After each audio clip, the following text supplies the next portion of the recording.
Olá pessoal, sejam bem-vindos a mais um vídeo aqui no canal A Verdade Presente. É muito bom ter você aqui comigo nesse vídeo, porque o tema de hoje que eu vou estar apresentando nesse vídeo é um tema muito importante.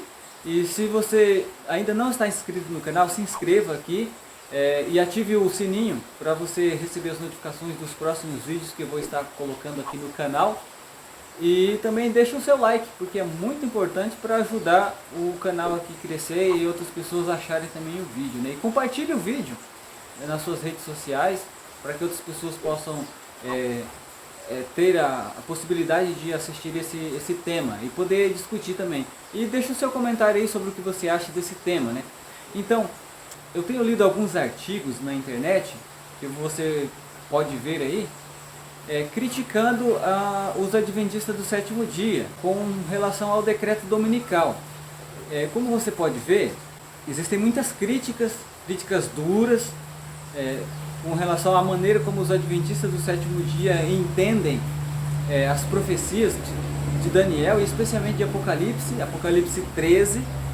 Ali fala das duas bestas, a besta que sobe do mar e a besta que sobe da terra.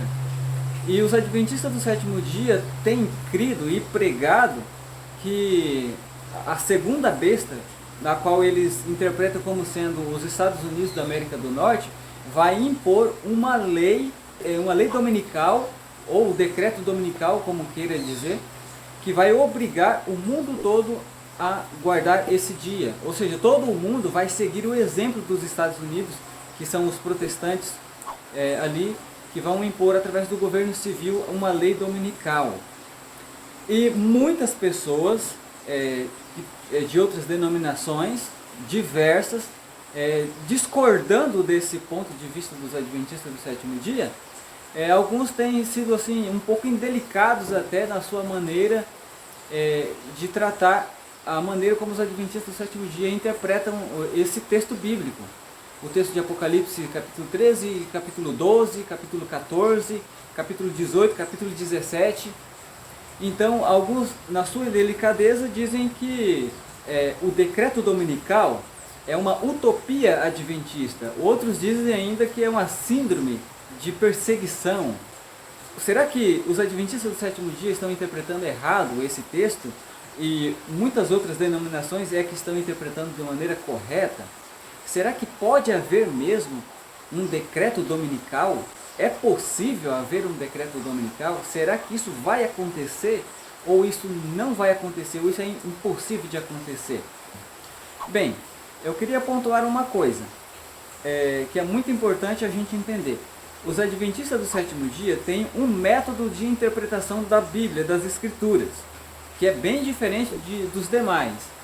Esse método é um método histórico-gramatical, ou seja, a história explica a Bíblia e o texto bíblico vai interpretar ele mesmo. Ou seja, a Bíblia interpreta a si mesmo. Os adventistas do sétimo dia sempre têm tido esse princípio de interpretação das Escrituras. A partir daí, um texto de compreensão mais fácil vai explicar um texto de compreensão mais difícil. Então, os adventistas do sétimo dia não são preteristas e também não são futuristas. Eu queria compartilhar com você as palavras do presidente da Associação Geral dos Adventistas do Sétimo Dia. Agora, por favor, entendam, adventistas do sétimo dia acreditam no histórico gramatical, na abordagem historicista da Bíblia, permitindo que a Bíblia se interprete linha sobre linha, preceito sobre preceito, verso sobre verso. Nós acreditamos na abordagem historicista da profecia, não na preterista, não na futurista. Aproxime-se do método hermenêutico histórico bíblico. É o único método aceito pela Igreja Adventista do sétimo dia. A Igreja não permite nenhum outro método de interpretação bíblica ser usado em suas igrejas, instituições ou atividades. Métodos diferentes dos aprovados por Deus, versículo sobre versículo, linha sobre linha. Só isso vai levar. Nós temos uma palavra profética confirmada. Agora, os pilares teológicos dados ao movimento adventista do sétimo dia, movimento do advento, são sólidos e fundados na palavra de Deus. Então, a partir desse método de interpretação das Escrituras, é que se tem entendido as profecias bíblicas. Ou seja, a profecia se tem entendido quando o seu cumprimento se deu na história. E esse princípio é visto no livro de Daniel, quando o anjo vem explicar para ele o significado da visão do capítulo 7, do capítulo 8, o capítulo 2 também, há uma explicação ali, e eu gostaria de dar uma pincelada por cima aqui. Em Daniel capítulo 2, quando Nabucodonosor tem um sonho de uma estátua, na própria interpretação, aqui o profeta Daniel diz que depois dele, o rei seria a cabeça de ouro, e depois dele se levantaria um outro reino inferior ao dele, e depois um outro reino ainda, e por fim um outro reino, que culminaria em Roma pagã. Depois aqui no capítulo 7, Daniel vê quatro animais, um leão, um urso, um leopardo e um animal terrível e espantoso. E a interpretação do sonho aqui, quem dá a interpretação do sonho é o anjo Gabriel. Ele vem e explica para ele que reinos representavam cada um daqueles animais. E o cumprimento dessa profecia se dá na história, na nossa história, na história humana. E, interessantemente, a história geral confirma o cumprimento dessa profecia, que foi dada muito antes de acontecer. E quando chega lá em Apocalipse, capítulo 13, é a mesma coisa. Os animais representados aqui, no capítulo 7 de Daniel, eles também aparecem lá em Apocalipse. A besta, do capítulo 13, que besta significa animal, animal feroz, um animal. E esses animais aqui representam o rei, ou reino, um poder civil, um poder religioso ao mesmo tempo. E aqui no Apocalipse 13, essa besta, ela é semelhante ao leopardo, capítulo 7 de Daniel, tem um leopardo, ela tem boca como de leão, lá tem um leão, tem os pés como de urso, lá tem um urso. E essa besta aqui do Apocalipse 13 de Daniel tem todas as características da besta, das bestas, dos animais lá de Daniel, capítulo 7. Então, se as profecias do capítulo 7 de Daniel se cumpriram ao longo da história, e isso foi previsto na interpretação do próprio anjo dada a Daniel, então essa mesma besta que tem as mesmas características de Daniel, aqui no Apocalipse 13, também tem um acontecimento histórico. Também deve ser entendida pela história, o cumprimento, porque é o mesmo poder no desenrolar da história desse mundo. Agora, se as profecias vão se cumprir exatamente como os adventistas do sétimo dia têm predito há muitos anos, há mais de um século, bem, veja só, para os que dizem que o decreto dominical é uma utopia, porque nós vivemos num estado laico, eu queria te incentivar e te desafiar também a entender um pouco da história norte-americana. Os Estados Unidos da América do Norte é um estado laico, sim, mas já em 1888, em dezembro de 1888, um dos pioneiros adventistas, Alonso Trevier Jones, esteve envolvido lá na comissão do Senado para tentar impedir que houvesse a promulgação de uma lei dominical nacional, porque todos os estados dos Estados Unidos da América do Norte já tinham leis dominicais estaduais que proibiam o trabalho no domingo. Agora, em 1888, um projeto de lei foi levado à comissão do Senado para ser promulgado nacionalmente, uma lei federal. E lá esteve esse pioneiro, Jones, para impedir que fosse promulgada, porque ela era totalmente inconstitucional. E não foi a primeira vez que houve uma tentativa de uma lei nacional. Então, para isso, os norte-americanos, especialmente os protestantes que querem impor uma lei dominical nacional, eles já têm planos para isso. Se você estudar e pesquisar alguns blocos de interesses, a coalizão cristã, igrejas cristãs juntas, a campanha católica pela América, todos eles, em seus itens de interesse, eles têm lá um dia de descanso nacional. Então isso não é uma utopia, isso está acontecendo agora. E se você ler alguns livros, como por exemplo, O Dia do Dragão, ali tem um pouco do que está acontecendo, que já aconteceu nos Estados Unidos e que agora está acontecendo.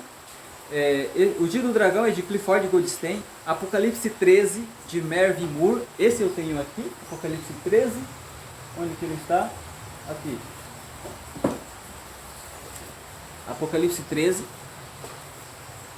ó, aqui diz leis dominicais, boicotes econômicos, decretos de morte, perseguição religiosa.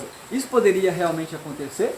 Então, aqui tem um pouco sobre a história da política norte-americana, um pouco da Constituição norte-americana e como que emendas seriam feitas para que isso pudesse acontecer, para que essas leis pudessem ser válidas. Eu sugiro que você leia também O Último Império, de Vanderlei Dornelles, Uma Nova Era segundo as profecias de Daniel e Uma Nova Era segundo as profecias de Apocalipse, ambos de Mervyn Maxwell, da CPB. Então, se isso já aconteceu e está acontecendo agora veja bem, nós vemos aqui movimentos em favor do clima, o domingo do clima, domingo verde, o Papa aí está interessado muito em que se haja um dia de descanso. A sua encíclica Laudato Si também fala sobre um dia de descanso, é claro que é o domingo. Então, isso não é coincidência, isso é cumprimento da profecia bíblica. E se as coisas estão acontecendo exatamente como os adventistas do sétimo dia predisseram e interpretaram, isso deve chamar a sua atenção, de que o método de interpretação que os adventistas do sétimo dia têm usado não é um método de desconfiança. Agora, por que muitos não estão interpretando a Bíblia como sendo um livro fidedigno, um livro com autoridade infalível? É porque a confiança deles foi minada nas Escrituras. Agora é tema para um outro vídeo, mas desde quando surgiu a Reforma Protestante, também surgiu um segundo movimento paralelo, chamado Contra-Reforma, que tinha como objetivo de fazer algumas mudanças na Igreja Católica na época de Martinho Lutero, mas também tinha um grande objetivo que era neutralizar os efeitos da Reforma Protestante. A partir daí surgiram algumas teologias, como por exemplo a teologia liberal, depois surgiu o neoliberalismo, enfim. Posteriormente surgiu a alta crítica, que tinha como objetivo desviar as pessoas do livro, a Bíblia. E o objetivo também era minar a confiança nesse livro. Até então, a premissa de Martinho Lutero era de que a Bíblia deveria ser a única regra de fé e prática, e essa foi a bandeira sustentada por todos os reformadores. Então veja só, a alta crítica minou a premissa dos reformadores. E agora nós vemos cristãos protestantes que não creem mais na Bíblia como a única regra de fé e prática. Então perceba-se, se você é protestante, se você é reformado, se você crê na Bíblia como a única regra de fé e prática, e se você crê na sola Escritura, então você não deveria achar estranho o método de interpretação historicista. Olha, veja só, Martinho Lutero, João Calvino e outros reformadores interpretaram Apocalipse 13 da maneira como nós interpretamos. E por que você que é um seguidor dos reformadores, você vai pensar diferente deles? Então, houve uma mudança.